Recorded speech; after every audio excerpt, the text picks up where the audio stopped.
তো একবার একজন শিক্ষক ক্লাসে একটি কাচের বয়ম নিয়ে উপস্থিত হলেন, আর পাশে একটা বড় পাথর রাখলেন এবং তার পাশে কিছু নুড়ি পাথর রাখলেন এবং তার পাশে কিছু বালি রাখলেন।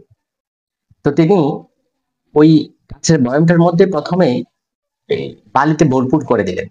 এরপরে স্টুডেন্টকে বললেন যে তোমরা কি এই পাথরটা এই বয়মের ভিতরে দিতে পারবে? তখন স্টুডেন্টরা বলল এটা তো সম্ভবপর না, বালু দিয়ে তো বয়ামটা ভরপুর হয়ে আছে। তিনি বললেন যে এই নুড়ি পাথর। ছাত্ররা বললো যে না, এটাও তো দেওয়া সম্ভব না, কারণ বালু দিয়ে তো বয়ামটা পরিপূর্ণ। এরপরে তিনি বিপরীত কাজটা করলেন, বালিগুলোকে ফেলে দিলেন। প্রথমে তিনি ওই বড় পাথরটি সেই কাছের বয়ামে রাখলেন, তারপরে তিনি সেই নুড়ি পাথরগুলো দিলেন। তারপরে এই নুড়ি পাথর দেওয়ার পরেও স্টুডেন্টকে বললেন এখন কি সেখানে বালুগুলো দেওয়া সম্ভব? সবগুলো না হলেও অর্ধেক হলেও সম্ভব কিনা? স্টুডেন্টরা বললো যে হ্যাঁ সম্ভব। এবং শিক্ষক সেই বয়ামে প্রায় অর্ধেকের বেশি বালু দিতে পারলেন, কারণ সেই পাথর আর নুড়ি পাথরের ভিড়েও ছোট ছোট কিছু জায়গা থেকে যায় যেখানে সেই বালুর জায়গা হয়। সম্মানিত দর্শক, এই ঘটনা থেকে লেখক মূলত আমাদের বাস্তব লাইফের একটি উদাহরণ স্টুডেন্টদের সামনে উপস্থাপন করলেন। তারপরে তিনি স্টুডেন্টদেরকে বুঝিয়ে দিলেন যে আসলে মূলত এই বড় পাথরটার মানে হচ্ছে আমাদের পরিবার, আমাদের স্বাস্থ্য, আমাদের ভালোবাসা।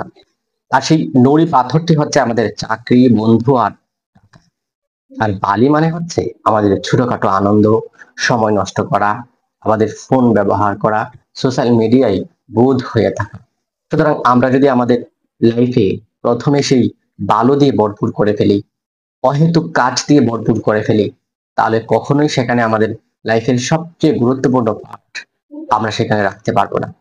আর যদি আমরা আমাদের লাইফের গুরুত্বপূর্ণ পার্টগুলোকে আগে প্রাধান্য দিই, তাহলে একসময় হয়তো বা আমরা এই বিষয়গুলোকে প্রাসঙ্গিক হিসাবে জায়গা দিতে পারবো। আনন্দ, ফুর্তি, সফর, ঘোরাগাড়ি, আনন্দ, ফুর্তি, সফর অথবা সোশ্যাল মিডিয়া সবকিছুতেই আমরা কিছুটা করে হলেও সময় দিতে পারবো।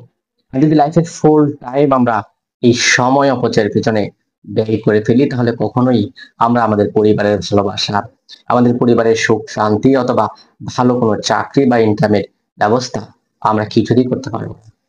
এজন্য আমাদের উচিত লাইফের গুরুত্বপূর্ণ কোন বিষয়গুলো সেগুলো বুঝতে পারা এবং সেইগুলোকেই লাইফে প্রাধান্য দেওয়া। যদি সেইগুলোকে প্রাধান্য দিতে পারি, তাহলে এই লাইফের পূর্ণ অর্থ আমরা অনুধাবন করতে পারবো, আমাদের লাইফকে সফলতার মঞ্চে মঞ্চায়িত করতে পারবো। আল্লাহ তাআলা আমাদের জীবনের গুরুত্বপূর্ণ বিষয়গুলোকে বুঝবার, সেগুলোকে অন্যান্য অহেতুক কাজের আগে প্রাধান্য দেওয়ার তৌফিক দান করুক। আপনারা যারা ভিডিওটি দেখেছেন অবশ্যই ভিডিওটি শেয়ার করে দিবেন, আপনার মন্তব্য কমেন্টে লিখবেন। যদি ইউটিউবে দেখে থাকেন তাহলে অবশ্যই আমার চ্যানেলটি সাবস্ক্রাইব করবেন। যদি ইতিমধ্যেই সাবস্ক্রাইব করে থাকেন অসংখ্য ধন্যবাদ জানাচ্ছি। আর যদি ফেসবুকে দেখেন তাহলে অবশ্যই পেজটি ফলো করবেন এবং কমেন্টে অবশ্যই আপনার মতামত জানাবেন, শেয়ার করে আরেকজনকে দেখবেন সুযোগ তৈরি করে দিবেন। ভালো থাকুন, সুখে থাকুন। আল্লাহ আমাদের সবাইকে ভালো রাখুক। আসসালামু আলাইকুম ওয়া রাহমাতুল্লাহ।